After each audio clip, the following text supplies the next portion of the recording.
If you focus on the soil, you can grow almost anything. And then we can also prevent chemicals getting into our food and our water, which is a big deal in the urban space. We're in the city. The What's Good Podcast. Are you ready? Your number one source to all the keys in the industry. With Brianna Javon. It's the What's Good Podcast. What's good? Hey, ladies and gents, this is your girl, Brianna Javon, and we are here with another episode of What's Good Podcast. We are super excited. We are in season 9, and we're going to talk about all things wellness. We do have another guest with us. Her name is Arlana Brumfield.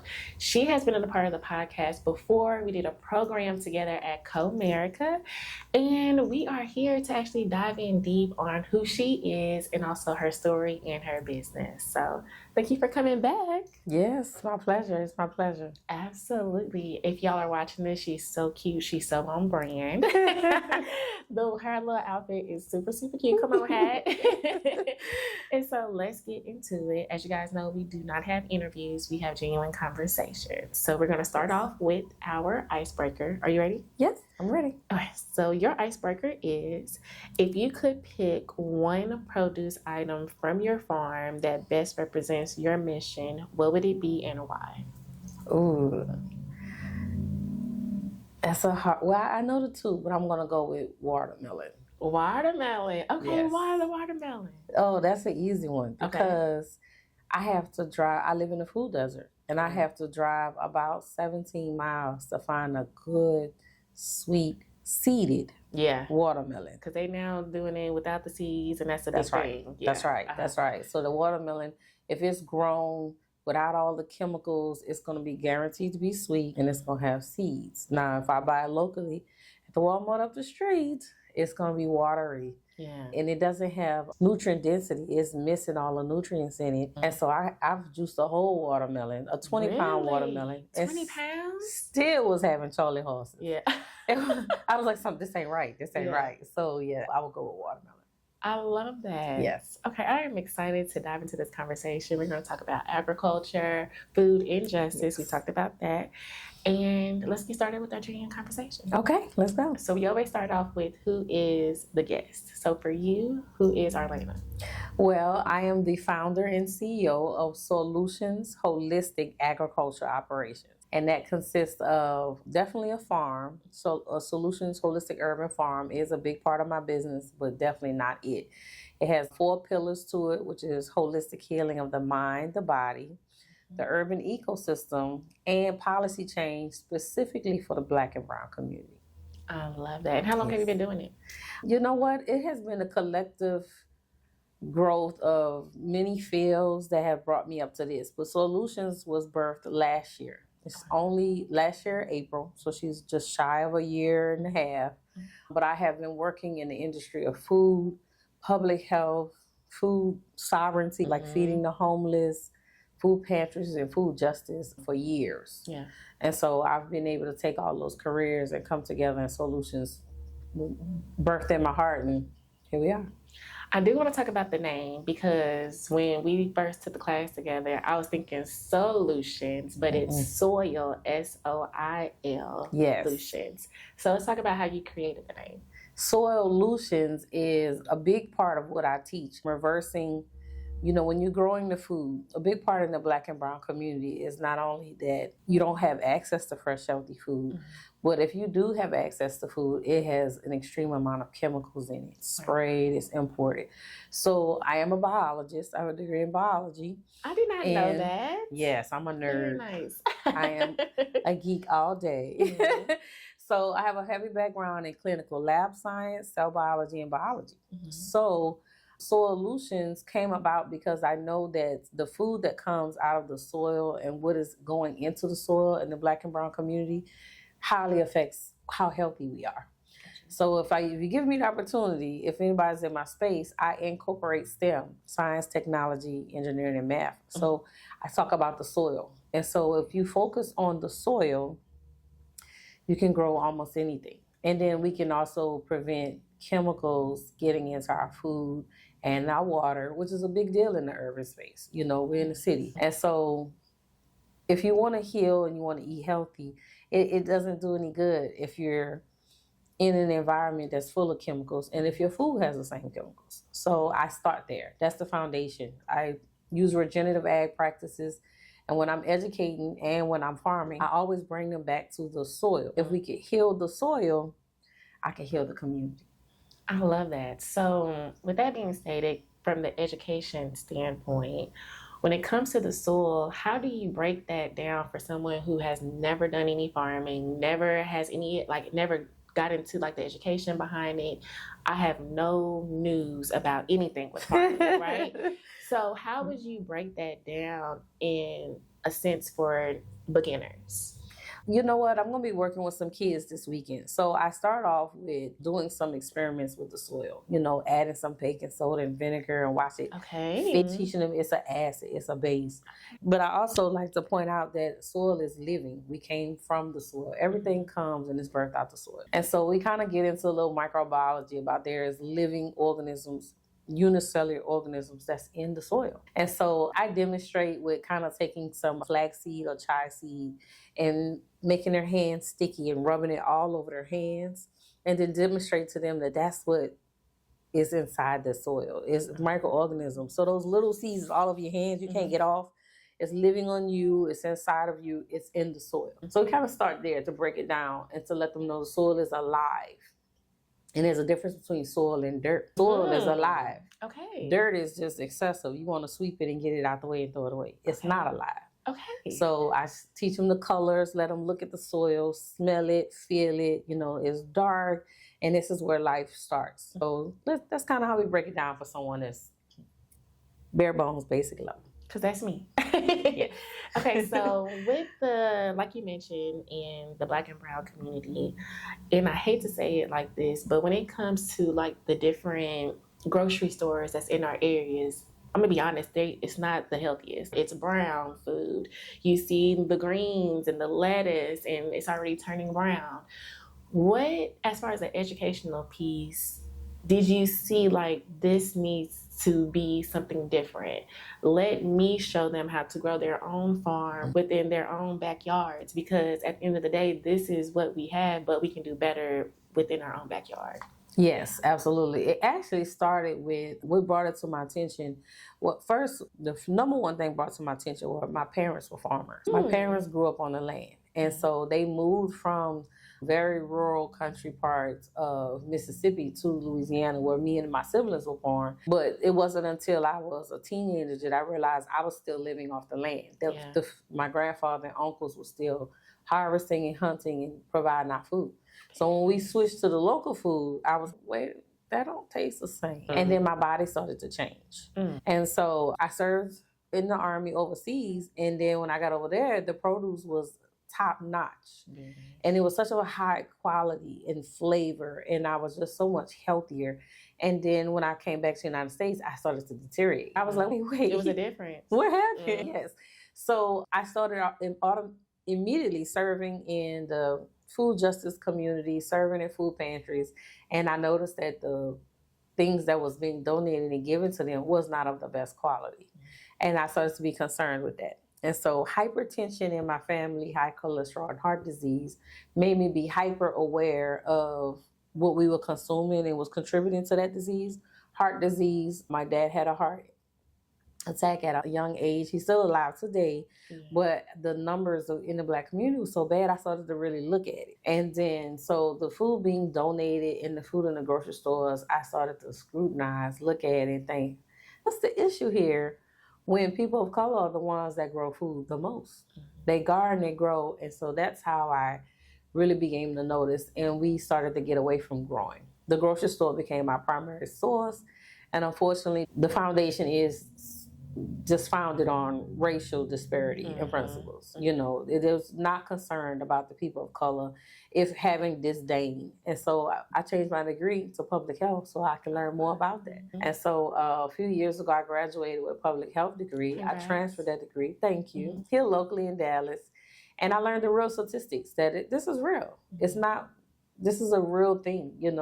There's research behind it showing that the Black and brown community has the least quality access to food and clean water. Wow. And so with that on the opposite end, what are you doing in Soilutions doing regards to outreach to educate people about these type of things? I know you mentioned earlier you have classes and educating the kids. So what else on top of that are you guys doing for outreach? I'm in these streets. You are. You busy. I'm in these streets. And I say this often because it has to be said. I am not trying to make an impression. I show up on brand and theme because I want you to know this is the real deal. I'm literally shoveling soil and horse poop, and I'm working the ground, but I'm getting out with my produce, with sometimes my small chickens, my little animals, and it's a goal for me to make sure that once a month, at minimum twice a quarter, that I'm in the community. I'm highlighting, food. This is where your food comes from. I'm stating facts, basic education. And you'll be surprised that when people see chickens and then when they see my cabbages or my peppers and they look at it and go, is this real? Mm-hmm. Yeah.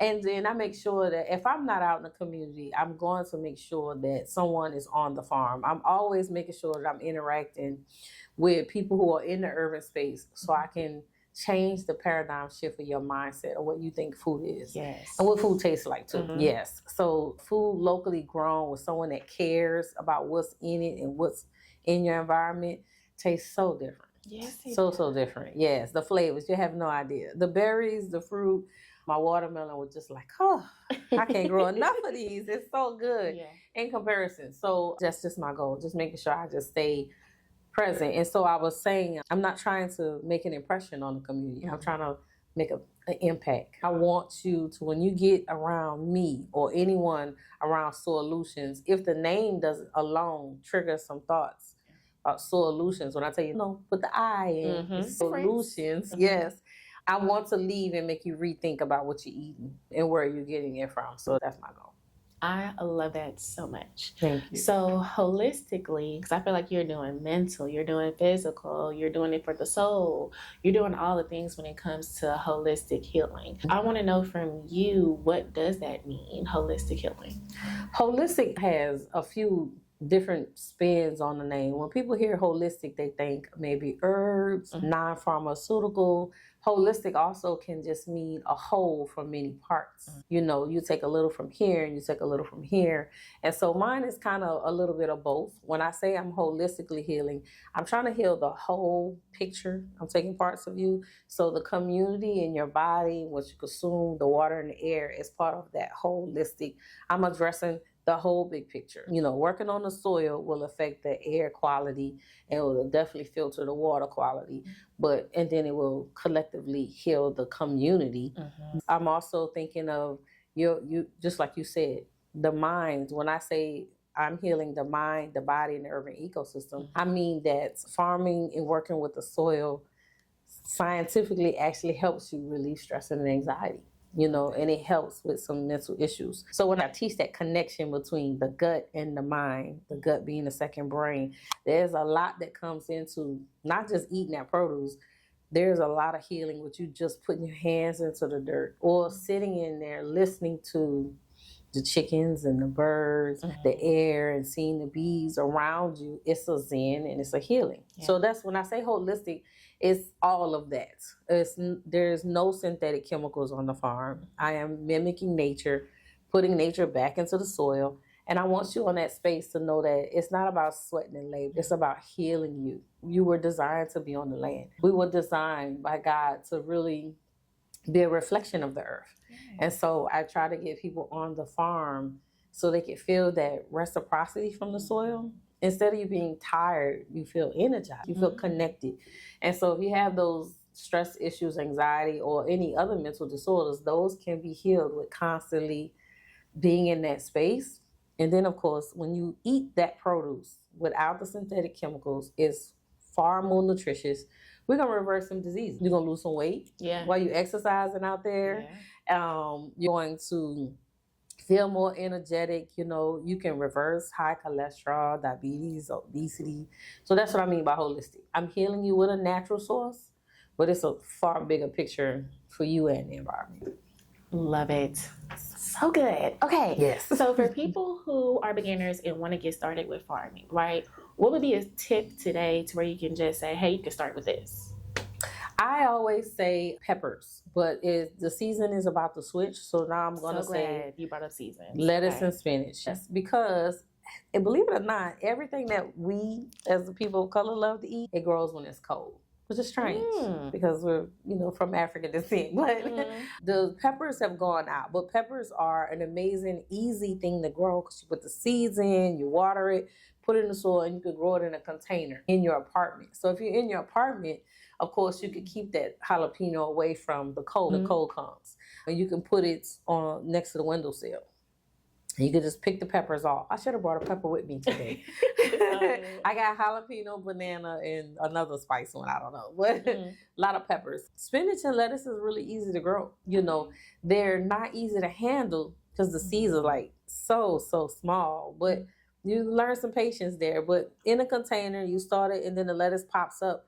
And then when it pops up in like 50 days, really quick, you cut the top off and leave the bottom that you see in the grocery store, the little cap on the bottom, and it will leave it and it will grow again. And then you cut it off and it will grow again. But while you were talking to me, the most easiest absolute thing is the scallions. You buy them at the grocery store with the white end, and it has some little roots on the bottom. You cut the green part and you throw the rest away. You could take those little bottom, put them in a glass of water, and put them on the windowsill. And in 7 days, they'll have new scallops. Cut them off again, cook with them, cut them. It just goes and goes, yes. In the windowsill, in some water. So I think green onions, I'm going to switch. That's the easiest, hands down, on the windowsill. Yes. Okay, you heard it here. Yes, that was a good beginning. Try it. Do it. Yes. In the house and the apartment, she gave you options. Yes, as an urban farmer, that's another reason why I be on brand, to let you know this is the real deal. Because I'm a city girl. You hear that New Orleans accent? Because it's there. yeah. I'm New Orleans all day. I love my culture. But I got some country, and I have parents that taught me growing and farming. So I like to blend in the two to let you know, don't get it twisted. Right. I can teach you. But I want to address your urban experience because my parents didn't have landscaping. They had collards. There was that long row in front of the house, and my dad had huge collards and cauliflower and cabbage growing down the walkway. And that was just part of my regular life. That was just normal to us for him to have that. And, and they didn't realize the impact they were having on me. But even in the urban space, let me tell you, I've grown sweet potatoes in a laundry basket in my apartment. Really? Yes. So, you don't have to have that barriers because you're in the city. Because we can still make it work. Yep, absolutely. Love that. Yes. Okay, so we're going to move on to our next segment. Okay. We're going to talk about highs and lows. We're going to start off first with the low. Anything that just made you pivot. If there was something that questioned, should I still farm or should I go back and get this degree? Ooh. Let's talk about a time, and then how did you move forward? Because, of course, you're still here today doing what you love. This is a really good question. And so I'm going to be very genuine and candid because we're having a good conversation here. The low of farming and gardening is it can, even though very powerful, healing, can become a crave. Like people can really say, I want a garden. Yeah. I want a garden. But then it has to be a lifestyle change. It's kind of like what's a popular diet that's out right now? Fasting, intermittent fasting is a very good one because depending on your body type and your age, intermittent fasting, you can't just do the same intermittent fasting. I'm in my late 40s. I'm shy of 50. I know to keep eating your vegetables. Yeah, you look good, girl. I'm a grandmother. Yes. But intermittent fasting is going to be entirely different for me than it will be for you. So we all can't jump on it. You need some.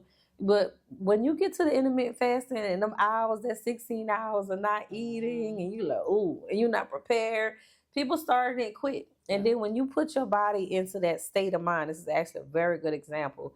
When you start not eating and not giving your body the nutrients, and then when you start eating, the body gonna hold on to them because like, she messed around and deprived me for 16 hours for about 3 days. Yeah. And if that's not a lifestyle, when you go back to eat again, it's going to be like everything you put in your mouth, I'm holding on to because you be tripping and try to deprive me. That makes sense. And you put weight back on real fast. So it has to become a lifestyle. You have to learn. Gardening is the same way. So I wrote a garden class. I started a community garden. And, we had some funding and we set up the community garden and people raised their hand. Yes, I want a garden. Or they just love the idea of thinking of having a garden in their yard. But they thought that I came with the garden. And I had this mission where I was going to put gardens on every empty lot and on side of every church. Absolutely. And some really raised their hand and was like, absolutely, I want a garden. And I just had a big mission and I'm going to set up the garden, get the supplies. But when it came down to coming back after setting the garden up, it didn't come back. And then it gets 99, 100 degrees. They're not getting up and they're not going. It's hot out there. I ain't going out there. And then people in the city have started to be scared of everything that move and fly. Yeah. My kids included. They come to the farm with me and they're like, oh my God, what is that? Your hair, chill out. They just, Relax. It's too much. Right. It's too much. It's so, we are so disconnected from the land, which is a big part of the problem. Then even once you start gardening and you successfully grow something and you eat it and you notice, hold on. It's a difference. That taste is so much different. Yeah. And it does become addictive, but I can't force you to get there. And I can't clean and prune and spend time in everyone's garden. You have to be in it at least 3 hours before you, not at one time, and then you start noticing the benefit. So I can't force that mind shift on you. The second thing is we are not only in the food desert, we're in the food swamp. And so I even struggle with this. Convenience, the food swamp means that it's a swamp. It's a dumping place. It is just yuck. We have fried, processed food on every single corner. Dude. So many McDonald's, Jack in the Box, Golden Chicks, and they're fighting against my mission. Convenience. Even as I'm establishing a business, I have to plan and schedule my meals in. Because I told you I was hungry on the way here, and when I looked around, there was nothing healthy. So people aren't really wanting to cook those greens anymore. Well, so it has to be a lifestyle. So when I'm teaching and educating you and telling you I could transform and heal your body, we can get rid of all those prescriptions, which, by the way, I am my own testament. I have removed myself from almost 6 different prescriptions because of changing my diet. High blood pressure, high cholesterol, stress and anxiety and PTSD, because I am an Army veteran, have been reversed. So I have a load of prescriptions the VA would like to give me. I'm working on the allergies too. But so many different things I reversed from the farming gardening, but I have to work against the grain because the community has been eating processed food so long. So even when I educate you on what the processed food is doing to your body, like, okay, so what do I do now? I don't want to be in the garden. It's a big shift. So I had to figure out how to pivot. And so that's where the farm to table came in. Because being from New Orleans, I am a mean chef. It's a past life, a cook. And in our culture consists of, everybody knows about the Trinity from social media, celery, onion, and bell pepper, right? That's in the gumbo, it's in the shrimp creole, jambalaya. Well, I've grown those things now. I'm growing the Holy Trinity, and I'm going to have to start cooking food, letting people taste food, and then remind them that I grew that food, And so I'm going to have to just constantly keep massaging the mission in. I'm going to have to keep selling. And people also have it's humans that made companies want to make produce look pretty. Yeah. It was humans that actually was sick and tired of seeds and spitting out seeds and not realizing the value of them. So they made them seedless. They won't eat a banana if it has a brown mark on it. So a lot of education that works against me. Yeah. So even though I could transform, it's a small community. So it takes me having to I have to layer and layer in it. Just like with a child, you won't eat that vegetable the first time. Yeah. But you don't know nothing else. You're a baby. So I have to keep exposing, making it palatable. Absolutely. Making it awesome. Because my kids eat some vegetables. I know that's right. It's annoying sometimes. Because I want to fix a dish and I think I'm going to want to eat the dish. They all come and eat my dish. I'm like, I thought y'all didn't eat Brussels sprouts. Oh, man. She's like, that's my food, though. I mean, this special Brussels sprouts with cranberries and they just come in there and waxed. And I was like, I didn't think y'all was going to eat that. But, yeah, so they have a mature palate. So I do have to grow for them, but that is a big issue. So I've had to change. I'm focusing on showing the appealable side to the farm to get my mission in, my impact. So I'm kind of going to be stressing on some meditation on the farm, the zen, and just let them taste some of the cucumber and the fruit on the farm. I stopped having long 8-week classes, and now when I get you there, 3 hours from start to finish, we're going to go from the soil to the plant. People have short attention spans, not much time. So I've had to pivot. Very nice. Yeah. Okay. You did already share a high. The fact that you definitely reversed all of your medications. I love to hear it. Yes. But if you have another high that you would like to share so we can root for you and clap for you, go ahead and share. Oh, you know what? I almost forgot this high, but in a few weeks, 7 other urban gardeners, micro farmers that are growing in their backyard, selling at farmers market, will be selling their produce to the market. Very nice. Yes, they will be receiving income. They will be picking their produce, put them in a box, and selling them to a client in our community. So it's going to be coming from us and going back to us. That was my vision. We're starting off small with the one nice size client that already feeds the community, a small market. So this food buyback program has been a vision that I kind of put out there to someone that had some influence in the community with farmers. And 2 years ago, I met them. Actually, yeah, it's been 2 years, about 2022, 2023. So we're going on 3 years.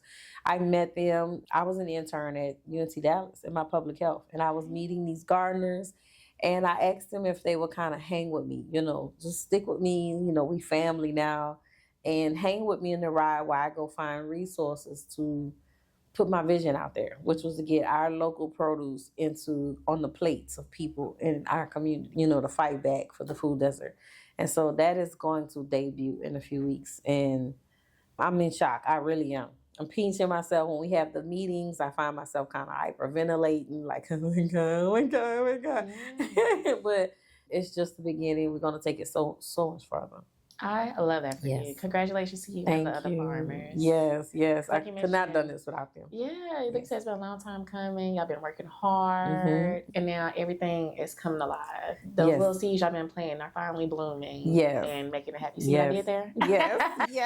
Okay, so with that being stated, we do want you to share if you have any upcoming programs that we can attend. How can we support you? Okay. Website, social media, all the above.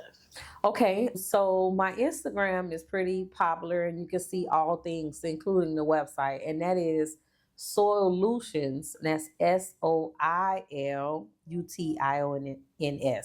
So instead of your phone will autocorrect you and want to put solutions, but it's Soilutions. So let it put solution and stick that I in there for soil. So it's Soilutions Holistic Ag.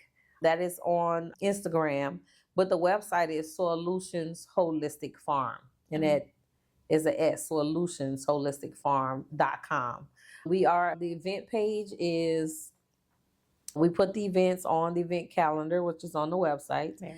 And we have a newsletter. It's going to prompt you and ask you if you want to subscribe for the newsletter. And I will always have the up and coming events in the newsletter, and it will always feature a local urban gardener. They're the rock stars. So there will always be a local urban gardener. There'll be a recipe in there as well to kind of encourage you and let you know a different way to eat produce. But here in October, coming up, let's see, the first thing you will be able to see me on my Instagram, I will publicize it. On October 4th, I'm joining another nonprofit with Coffee and Conversations. Okay. And we're going to talk about mental health. And so I'm very passionate about mental health as an Army veteran. So we're going to discuss mental health, and I'm going to slide in a little bit about the farm and the soil, of course. But we're going to just look at the Black woman's perspective on addressing and combating mental health. Mm-hmm. And so that's going to be really cool, October 4th. And then October 11th, I will be presenting a workshop called Rooted in Radiance with my business sorority. We're called the Sisterhood Circle. And in that workshop, it's also going to be found on the Instagram and my website. There'll be different clinics just empowering a woman to just be her best self, to accelerate her in business, life, family. I'm going to address, of course, healing with produce and gardening with my director of urban gardening. Her name is Veronica Petty, Simpler Grace Gardens. We're going to team up and we're going to give a workshop. So I'm going to back in the community there. On the farm, you can always check out the website and the Instagram to learn when are volunteer days. You can come out there. I will already have gloves for you, and you can start planting. You know, you can bring a plant home if you choose to. You come work in the soil. But I will intentionally have times, events where we're going to meditate on the farm. We're going to sit, you know, do some breathing and yoga exercises. Late October, Hulu Fit Chicks is going to be doing exercise weight loss with the weighted hula hoop on the farm. So you can get that environment of healing at the same time while you're exercising and learning that with her. And November 8th, I'm going to do a tribute to veterans. So we're going to healing the veteran on the land, on the soil. So we're going to do that. You can see that on the website. And I'm super excited. Anytime you come to the farm, there's so much to do, growing, working with the soil, working with the little chickens, who knows. Yes. It's always going to be a little something experience. Yes. I'm going to shift to having more exercise sessions, you know, posting live, because I do keep my body strong and fit and young with my work on the farm. I'm probably going to cancel my gym membership at some point, but, you know, people can learn about that as well, how to really become lean and fit just on the farm. You know? I love that. I love that so much. Yes. Thank you. All right. So we're coming close to the end. Okay. Now we're going to do our motivational moment. So our motivational moment, as you guys and gals know, it's sometimes a Bible verse, a quote, anything that I see that I feel like I should share on the show. I bring it here. I share it. I share my thoughts. You share your thoughts. And it's a wrap. All right. You ready? I'm ready. Okay, so I have a few, but we're going to go with this one. The earth has music for those who listen. And this is by William Shakespeare. Again, I'm going to repeat the quote. Cool. The earth has music for those who listen by William Shakespeare. So with this quote, I feel like it's definitely a visual take when it comes to food. And as we have food and we eat food and things of that nature, for an example, we had somebody that was on the show a few weeks ago, and he had mentioned, this was a sidebar, he was like, when you are a carnivore and you are eating food, you're eating stress because they went through all that stress before passing away. And so I am a carnivore. I do eat meat. But it did give me a different side to look at it, because I never looked at food like that until he said it. And so you're digesting stress, you're digesting mental illness because what the animal went through, now you're digesting it. And I was like, I never thought about that. So even on like the good side of it, like you mentioned with the scallions, what you mentioned with the cabbage and all these different things, like, it's so beautiful to see the different colors. Yes. It's so beautiful to see all the different things that you can do right in your backyard. Even if you're in an apartment, seeing all the different beautiful things that you can grow at the fingertips, you know, of yourself. And so when I hear and I saw that quote, I'm just like, you know what?